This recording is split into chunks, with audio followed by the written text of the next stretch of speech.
تا حالا دلتون برای جایی که هیچ وقت توش نبودید تنگ شده؟ سنگ سیاه دقیقاً همونجاست. امروز میخوایم شما رو ببریم به کوچه پس کوچه هایی که هنوز بوی قدیم رو میدن. از آرامش بیبی خدیجه تا معمای کوچه هفت پیچ. بعضی از کوچه ها فقط راه نیستن. اگه حواست باشه صدا دارن، داستان دارن، قدمت دارن. مثل سنگ سیاه و کوچه هفت پیچ. باریک و بلنده.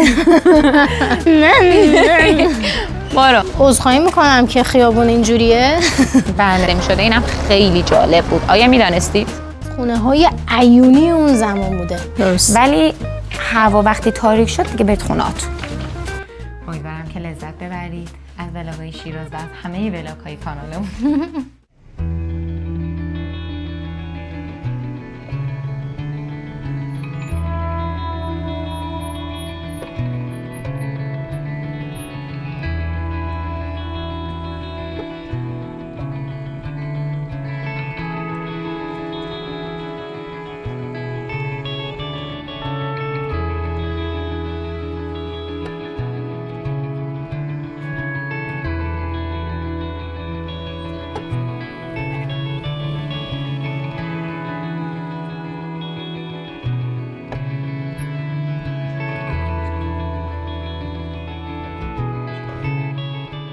خوش اومدین به محله سنگ سیاه شیراز.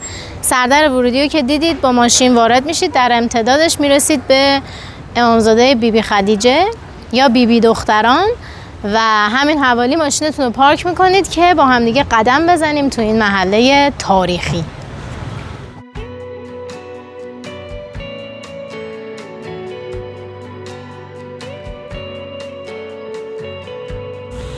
بیبی خدیجه معروف به بیبی دخترون در محله میدان شاه یا همون سنگ سیاه واقع شده. ساخت اولیه این بنا در دوره آل مظفر به سال 760 تا 786 هجری قمری توسط همسر امیر مبارزالدین و مادر شاه شجاع انجام شده است و چون به سبب زلزله بارگاهش خراب شده، یکی از ایلخانیان به نام سید محمد قلی خان ایلخانی به تجدید و تعمیر عمارتش پرداخته. استفاده از آجر و کاشی به زیبایی‌های نمای خارجی بنا افزوده است. ساختمان آن دارای گنبد بلندی است که در 4 گوشه صحن دارای 4 شاهنشین می باشد.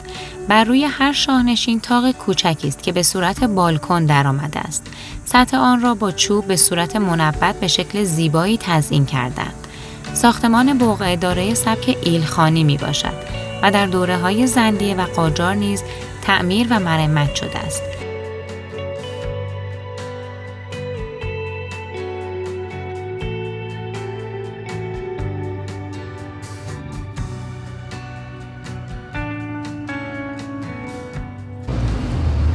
توی محله سنگ سیاه که همه کوچه ها باریکن و اینجوری خونه ها بلندن و یه فضای خیلی خاصی داره، یهو دیدن یه همچین بنای عظیمی یه عالمه حس و انرژی مثبت رو انتقال میده. ما هر باری که از اینجا رد شدیم وایسادیم کلی نگاه کردیم به اینجا که اینقدر بزرگ و عظیم و خوش انرژی مگه داریم. و یه چیز جالب که درباره اینجا فهمیدیم اینه که به اندازه خود این بنایی که اینجا موجوده زیرش سرداب هست که سرداب تونل کشی شده به شاهچرا که گویا اون موقع حالا اگه حمله‌ای بوده چیزی بوده به عنوان مخفیگاه یا راه فرار و اینجور چیزا ازش استفاده می‌شده. اینم خیلی جالب بود. آیا می‌دانستید؟ توی این مجموعه سفری که به شیراز داشتیم یه همراه داشتیم از سابسکرایبر عزیزمون که خیلی بهمون ایده دادن واسه گرفتن ویدیو و توی این ویدیو همراهمونه و اون کسی نیست جز احمد رضا. منم خیلی خوشحالم کنارتون بودم، واقعا باعث افتخار بود برام و خیلی لذت برام در کنارتون. امروز قراره که بریم محله سنگ سیاه و بریم توی خونه تاریخی. امیدوارم که از دیدنش لذت ببرید. ببینیم چجوری میتونه با تجربه ما رو راهنمایی و هدایت کنه دیگه، چون ازش خیلی انتظار بالایی داریم. میریم برای دیدن خونه فروغ الملک. بریم.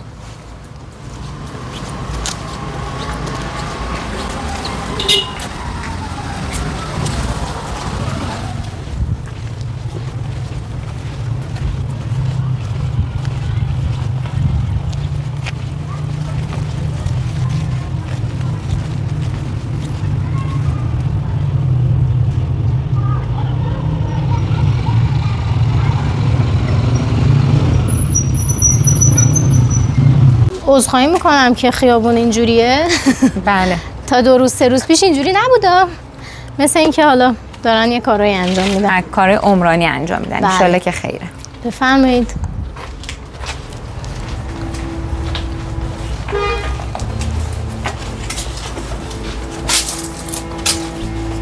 به به به به، چه قشنگه اینجا. خب بریم ادامه مسیر و خانه فروغ الملک زیبا رو ببینیم.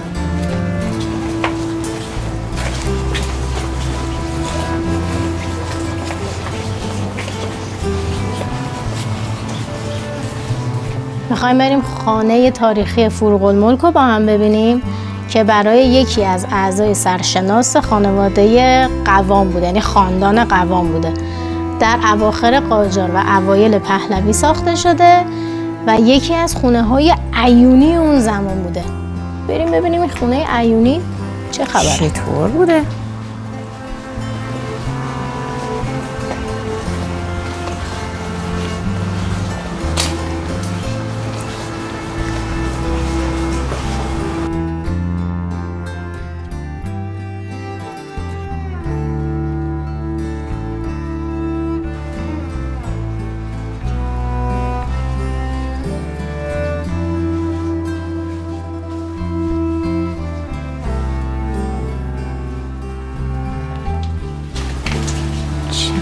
خوشگل اینجا.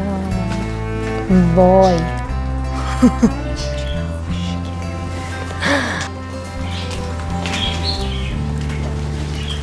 عجب لوکیشنی. از نظر من عیونی یعنی این واقعا.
این خونه از سال 1310 که ساخته میشه تا سال 1327 خانه شخصی خاندان قوام بوده.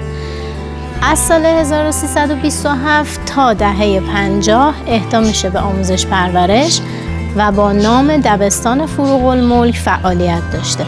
یه مدتی متروکه میمونه و سال 1377 ثبت آثار ملی میشه و در سال 1381 به موزه هنر مشکین فام تبدیل میشه که همچنان هم با همین عنوان کاربری داره.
این خونه متعلق به تیمسار اسماعیل قوامی ملقب به فروغ‌الملکه. من خودم اولش فکر می‌کردم مالک اینجا یک خانومه، ولی متوجه شدم که آقاست. داماد خاندان قوام الملک شیرازی و همسر زینت الملک قوامیه. این خونه قشنگ توی 3 طبقه بنا شده. طبقه زیرزمین، همکف و اول و شامل 2 تا بخش اندرونی و بیرونیه و 2 تا حیاط مجزا از هم داره و یه حوضخانه 8 ضلعی هم داره.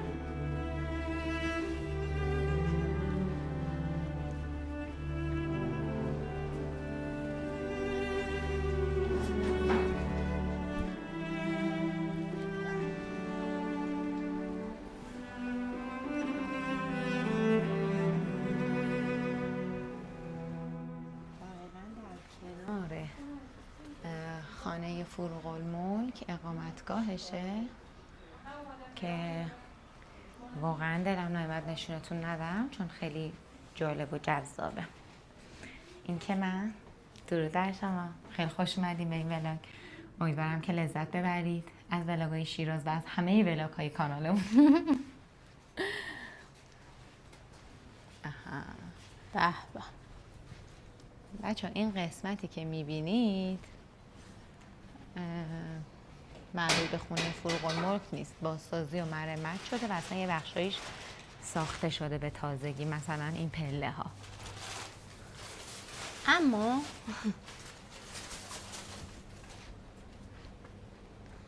اما این بخش مربوط به خانه فروغ‌الملک بوده.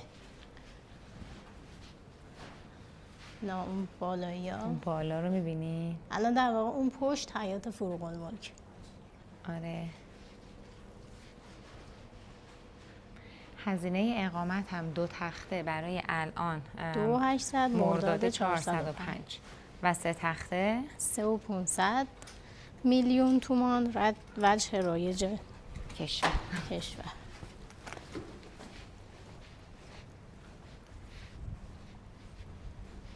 امیدوارم اگه اینجا آمدید اقامت خوبی رو داشته باشید. با تشکر.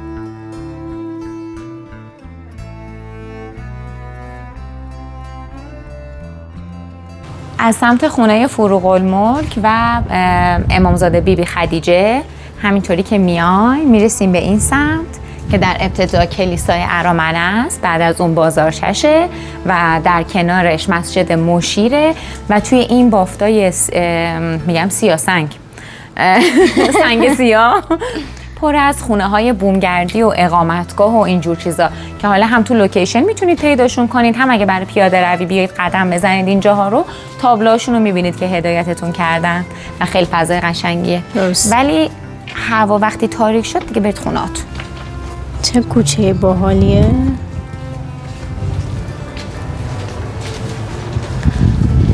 گلساد شرایط احتیاط رو حتما بیان میکنه. شب که شد برید خونه‌هاتون. خیلی این کوچه ها خوشگلن. وای اینجا رو نگو. مثلا الان هتل سنتی نیایش یکی از این منازل تاریخیه. گلسا جانم بیا علت این که کوچه ها باریکن و بلندن رو بگو. باریک و بلنده به خاطر اینکه این آفتاب جنگی که میاد توی شیراز کوچه ها وقتی باریکن و ساختمونا بلندن سایه میدن و شما اذیت نمیشی برای تردد و اینا خیلی راحت تردد انجام میدی. و بعد اینکه اینجا قدم زدی و خسته شدی میای گرمابه سنتی خانی میری که همون. خیلی وقت تعطیل شده ولی خیلی باحاله.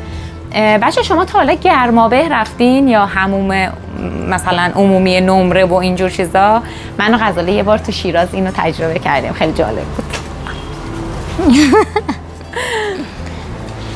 تا حالا احمد رضا تو رفتی؟ من آره رفتم. وای خیلی باحاله. یه ذره کلکثیف بود ولی تجربه جالبی بود.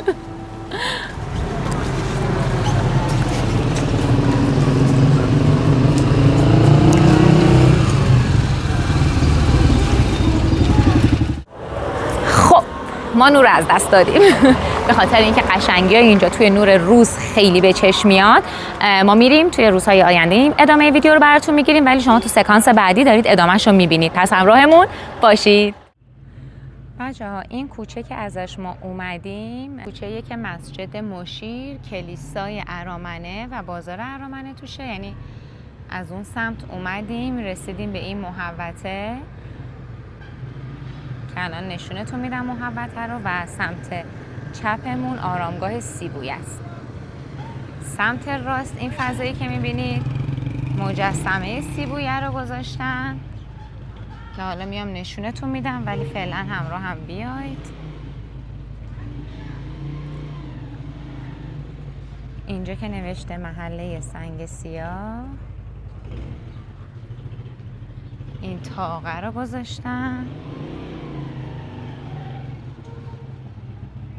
و این میشه کوچه مغنی ها که تهش آب میوه و آب هویج جوانمردی بود که رفتیم با هم دیگه توی ولاگ خوراکی ها قدیمی ترین های شیراز.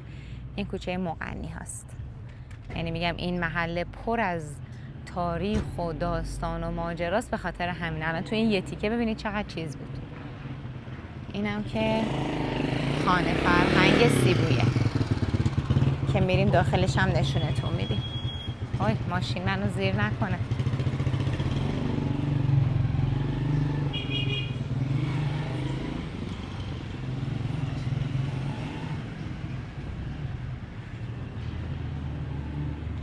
این هم مجسمه جناب سیبویه، دانشمند ایرانی صرف و نحو در زبان عربی. خب بچه ها بریم واسه دیدن آرامگاه سیبویه. فقط این که شما باید زنگ بزنید و درش اینجوری نیست که همیشه باز باشه. زنگ در رو میزنید و وارد میشید. نامگذاری محله سنگ سیاه شیراز به خاطر وجود سنگ چهارگوشی است که در محوطه مقبره سیبویه قرار دارد. سنگی که روزگاری کاملا سیاه بوده و حالا بر اثر آفتاب و گذر زمان رنگش تغییر کرده. سابقه‌اش به حدود 1400 سال پیش برمیگردد. فرضیه‌ای میگوید این سنگ تکه‌ای از یک شهاب سنگ است. شهاب سنگی که در جف شکسته شده، یک تکه‌اش اینجا افتاده و تکه دیگرش شده حجرالاسود مکه. روایتی دیگر میگوید این سنگ را به سیبویه پدر دستور زبان عربی هدیه دادند، چون عربی را بسیار خوب آموخت و به اوج علمی رسید. مردم قدیم به شفابخشی‌اش باور داشتند. در بخشی که شبیه چشم بود دارو یا شیر می‌ریختند برای بیماران چشمی، و در بخشی که شبیه سینه مادر بود شیر می‌ریختند تا کودکان از شیر گرفته شوند. مقبره امروزی با 9 طاق در سال 1353 ساخته شده و کاشیکاری‌های اسلیمی‌اش هنوز جلوه‌ای خاص دارد.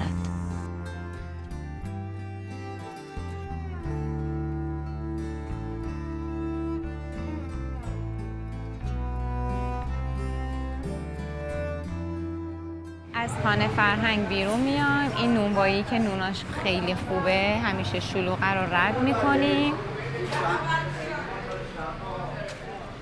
کجا داریم میریم الان؟ بریم برای هوشمندانه ترین کوچه‌ای که اون سالها تو شیراز ساختنش، کوچه 7 پیچ. بچه‌ها الان ما تو سایه که راه میریم با موقعی که میریم تو آفتاب خیلی یهو اختلاف دمایی، یعنی توی همین محیط ها از این لاین به اون لاین یهو اختلاف دمایی خیلی زیادیه. خواستم بگم که در جریان. یعنی واقعا این مهندسی که کوچه ها رو باریک و بلند ساختن خیلی تاثیرگذاره توی ایجاد سایه و عبور هوا. یعنی واقعا دمشون گرم. چطور انقدر مهندس بودن؟ آره اینجا ریخته.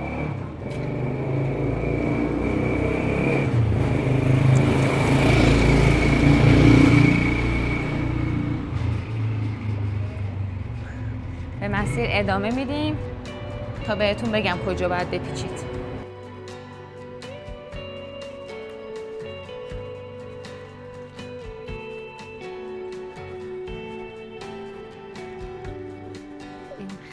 خطی ابراهیمی رم رد میکنید، همینطوری میرید.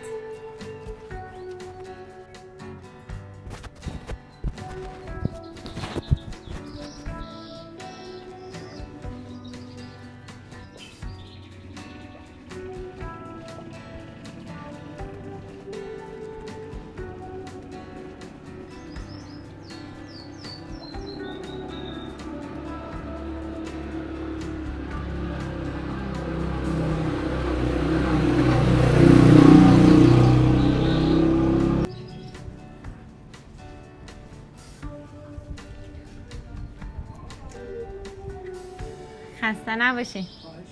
خسته نباشی. یه چند سال شما اینجایی؟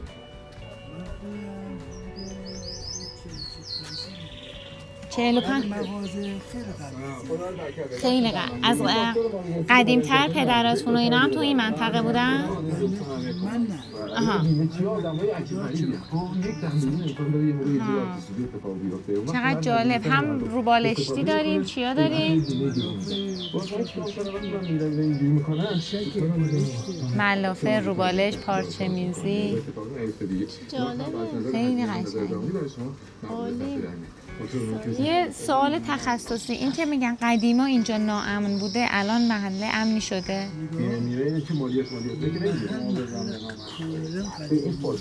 بله.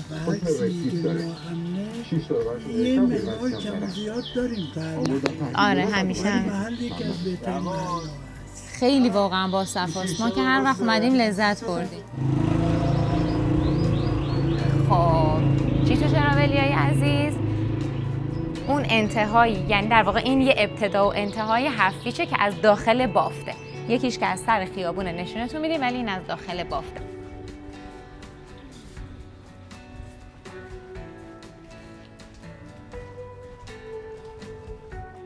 بفرمایید از اینجا وارد کوچه 7 پیچ میشیم که اگر دقت کنید کاملا پیچش 90 درجه است. بیاین. برخلاف خیلی از کوچه های قدیمی که به صورت ارگانیک و نامنظم شکل گرفتن، این کوچه ها دقیقاً آگاهانه با پیچ 90 درجه ساخته شدن. چرا؟ اون بربده. چرا؟ 2 تا دلیل داشته. یه دلیل امنیتی و یه دلیل اقلیمی. حالا بیاین جلو تو پیچ بعدی بهتون میگم.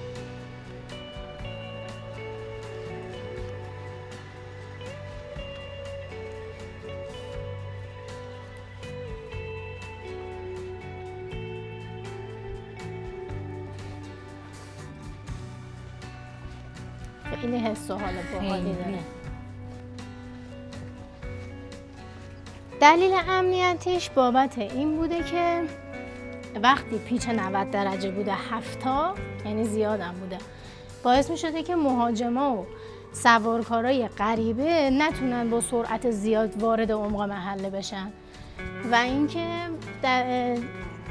از اول کوچه نتونن آخر کوچه رو مستقیم ببینن و این باعث می شده که حریم شخصیشون کاملا حفظ بشه. اینا هم خیلی خوشگلن. سابات بهشون میگن، درسته؟ سابات؟ نه نمیگن به این. به اونایی میگن که کل معبر رو پوشونده سابات. من فکر میکردم سقف اینه توی معبرها مثلا این سقف کوتاه‌تریه بهش میگن سابات.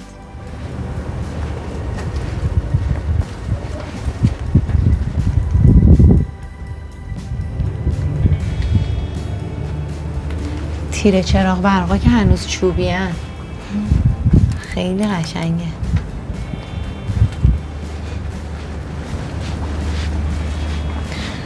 دلیل دوم که اقلیمی بوده بابت ایجاد هوا و خنک کردن و ایجاد سایه بوده.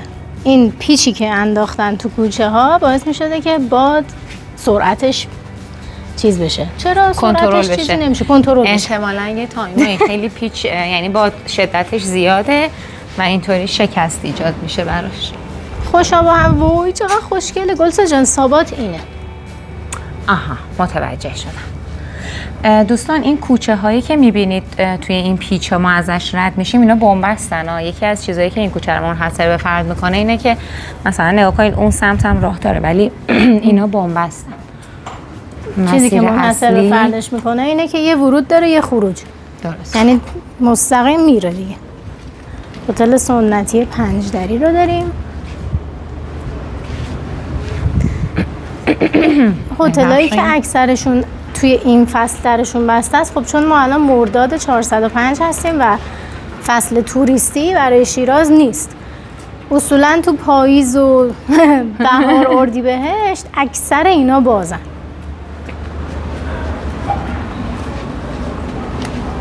مثلا اینم دوباره یه کوچه دیگه که بنبست. خب بریم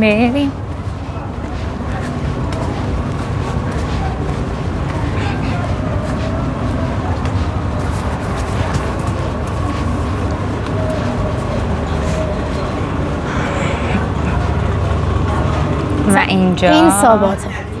آره اینم کافه رستوران 7 پیچ و اینجا انتهای مسیر حسن باشین. سلامت باشین. 7 پیچو به اتمام رسوندی. بله. چقدر خنکه این زیر. آره سابات ها همیشه سایه دارن و باد دارن و خیلی خنکه. بچه واقعا هوا گرمه، یعنی اینطوری بگم گرمه که گوشی من آف شد از گرما، آیفون من ایرور داد که من گرممه. این خیابون روبروتون هم خیابون 9 دی هست، البته بهش میگن بلوار 9 دی که حرم شاه چراغ اون سمته و اگر از بلوار 9 دی تشریف بیارید اینجا ابتدای کوچه 7 پیچه. همینجایی که ما الان اومدیم بیرون شد انتهاش، از این ور بری میشه ابتداش. بچه‌ها غروب هم اینجا نورپردازی خیلی خوشگل داره، یعنی کل کوچه و کل منطقه. و اوایل ولاگ دیدین دیگه هوای گرگومیششو که ما یه روز دیگه اومده بودیم. همین بلوار 9 دی هم خیلی نورپردازی خوشگلی داره، خیلی زیاد. آره واقعا دیدنیه. امیدواریم که از ویدیو لذت برده باشید و ممنون که تا اینجای ولاگ همراهمون بودید. ولاگ بعدی که مسجد مشیر، کلیسای ارامنه و بازارچه هنر هستش رو از دست ندید و تا ویدیوی بعدی بدرود.